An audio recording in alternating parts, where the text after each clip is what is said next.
Oh, hello everybody. This is my first YouTube video review. I'm reviewing basically my American Classic 2 from MetroArms. It is a government model, 1911, 5-inch standard 45 ACP. Like I said, it's made by MetroArms, which is a Filipino company. It is imported into the US out of a company out of New Jersey. I haven't had to use their customer support, but everywhere I've seen on the web, their customer service is really good. The standard gun, when you buy it, is comes with these wood grips. They are wood. I did check them out. They have a good lacquer finish, double diamond checkering LPI. I don't know, it's probably like a 20 LPI checkering. Like I said, it is wood, not plastic, but it's got a heavy lacquer on it. I live in Florida, so I want to do IDPA competitions, so the humidity would probably kill me with these. So I bought these Hogue grips here that have wraparound finger grooves, and they're synthetic, so even with sweaty hands or oily hands, you can grab it really well. Plus, this is my carry weapon, so you never know what the conditions of my hands are in. The weapon retails, I'd say, anywhere between $450 to $500. Let me show you again, go through some safety checks.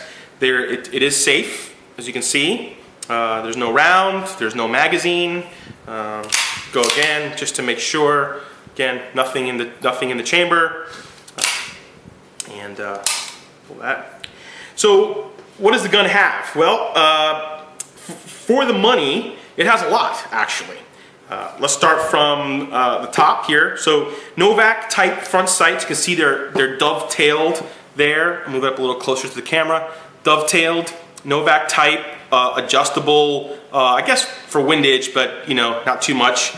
It has the dot sights, so if you can see that, it does have the front and rear dots. It also has front and rear serrations on the slide serrations, the cocking serrations, so you can easily check the chamber using the serrations. It has skeletonized trigger with over travel adjustment screw. It also has the skeletonized combat type hammer has a little insert there for M and A for MetroArms, kind of nice little touch there. Extended beaver tail, so you don't get the pinching when you ride high, and it has a little memory bump there, which is kind of nice, kind of subdued. It's not too big. It does have the kind of like the shape here for your trigger finger, more comfortable instead of the sharp edge. Some of the older 1911s, I guess pre-1918, had that just straight. It does have a extended or larger base rear safety. So you can see that it's very nice. It's almost like a little shelf that my thumb can ride on, which is kind of cool because on the smaller ones, if especially in a large round, a lot of nerves, I can potentially move my thumb up a little bit and hit the nub, and it could potentially during cycling lock up the slide. So this is kind of nice. So when I get into my grip, my thumb, as you can see, is kind of riding the shelf there, which is kind of nice. And then I index my inside of my groove of my thumb with the extended slide stop shelf also, which is also kind of nice. And you can see here, what I do is I index my thumb and my finger when I pull out of when I get ready to fire, so I kind of like pointing at my target, right? And I have a better, more stable grip. Again, and higher up, you can see I'm really high up on the beaver tail, so that again I could reduce the recoil effect and the muzzle flip. Anyway, the extended, it has nice little serrations there for the safety stop, which works really well. Even the magazine release is a little bit raised than from standard 1911s, I believe. I feel it's a little bit larger. I don't have to kind of reach around with my thumb and do that kind of motion to release it, which is kind of nice. So I think even that's a little bit larger. You can probably see it on profile, but it's pretty high up there. So it does not have a beveled magazine well, which is okay with me. I guess once I get into more competitions, I'll see if that's going to be a major issue for me, and maybe get, they do sell a mainspring housing that has a magwell keyed into it with a nice hex screw. A couple of companies sell that. I saw one at Brownells. So I might get one of those if I feel that it's going to help me bring my times down. Like I said, the Hogue grip, I did buy another grip for this gun. I bought the Pachmayr wraparound combo grips. These are really nice. Found them at my local Bass Pro Shop in the gun section. And what I like about them, it's kind of best of both worlds. It has the finger grooves with the synthetic material there. So again, my fingers are greasy or sweaty, but it has that really nice wood look also with the rosewood. I don't know if you can see the detail in that rosewood. It's kind of nice. The only problem I found was when I mounted it, because of the extended slide stop and the safety lever, the wood gets in the way, and I couldn't even insert the firing pin. I couldn't even insert the slide stop when I had the gun apart for field strip the gun.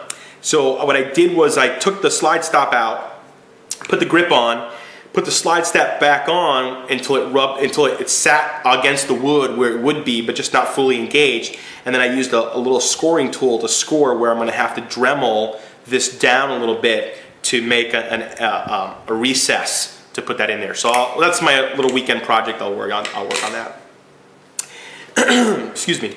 The machining's pretty good. I mean, I don't know if you can hear that, but there is no play at all. But the action is really smooth. I mean, we're talking butter.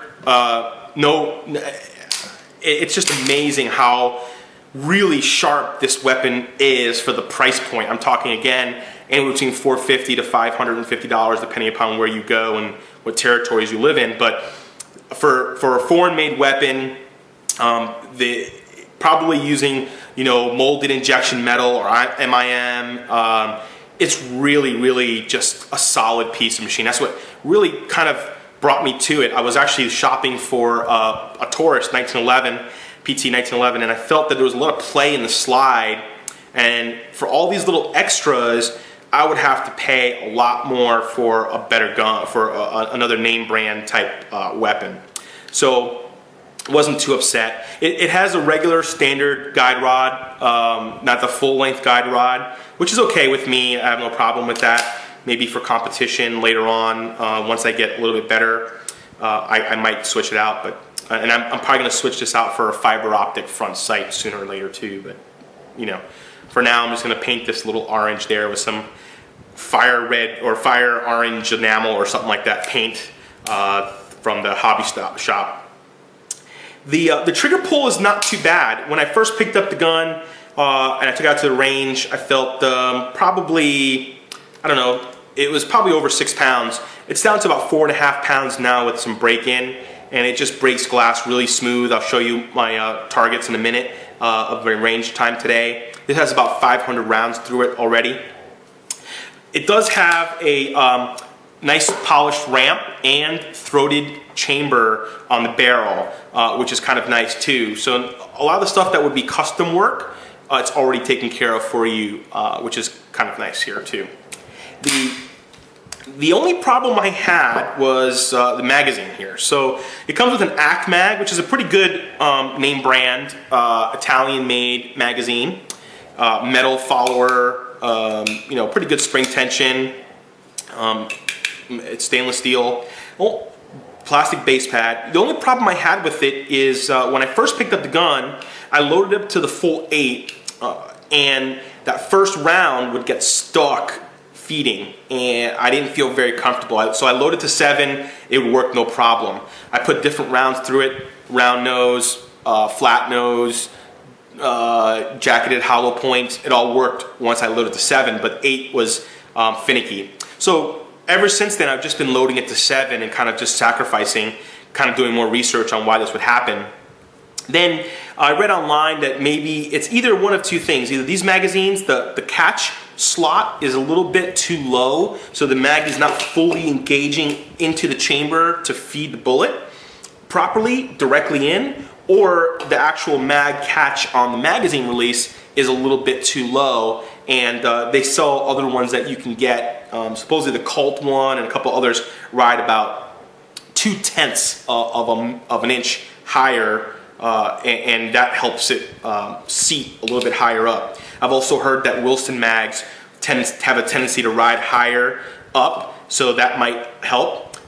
So I ordered 2 Wilson mags with base plates, 8 rounds, and see if that would work, and we'll see what happens. But the nice thing is today I went back after again a couple hundred rounds, and I put another probably 75 rounds through it today, and I just as an experiment loaded it to the 8, thinking that maybe with some wear on the throat and on the ramp that the bullet would feed faster and feed better now that it's been polished kind of naturally.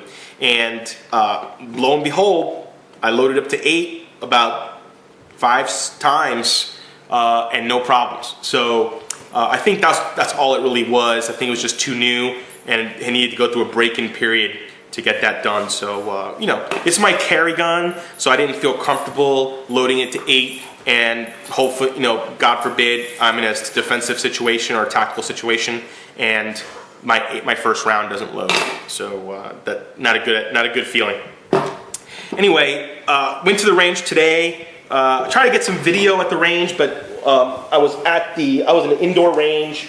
The lighting wasn't good, and also I was using my phone, and the phone kept falling off from the shock wave. So what I'll do here is I'll show you my progressive shots. This is at 15 feet or 7 yards. Again, 230 grain white box Winchester ammo, nothing special. I'd say that's probably 1 to 1.5 inch grouping. Not too bad. I wish I had the video of me shooting, because there's one thing to shoot and then kind of wait and relax and kind of get your breath and shoot. I'm practicing for IDPA competition, so literally I just leave enough time between my first shot, put my sight picture on, second shot, sight picture, third shot. So these are going pretty quick. Not rapid fire, but pretty quick. So this is 15 feet. Then I have one at 25 feet, or I think it's like 20 feet actually, 20 feet. So this is at 20 feet. Again, not too bad. A little errant one over there. This is, my finger is about 1 inch. So figure it's about 1.5 inches grouping there. Maybe 2 inches with that little errant shot there. This one I kind of went far out. So let me try 30 feet, see what happens. Again, it's an indoor range, so I couldn't go too far. This is a 30 feet.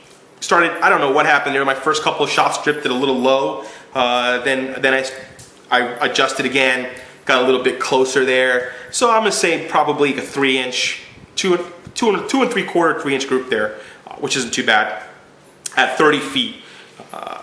So hopefully I'll get to an outdoor range soon and start plinking at 50 feet and go out to 75 feet for the 50 yards. IDPA, it's very rare that you'll have very far shots, but every once in a while some of the course of fire guys like to put one of those weird ones out there, so I gotta practice for that too. But there it is. So not too bad for a gun that's not American made, non-custom, non-match barrel, $450 to $550. For a first gun, again, 500 rounds through it, not a single issue. Besides what I told you about the magazine, but that was taken care of once I adjusted for the 7 rounds. Never an issue since then. All different types of ball rounds, flathead, full metal jacket, jacketed hollow points, metal casing or metal jacket, you name it, I put it all through there, and so far so good, no problems. It is getting finer as I shoot it, as I guess I kind of wear it up and break it in a little bit, but I couldn't be any happier. I did purchase, because this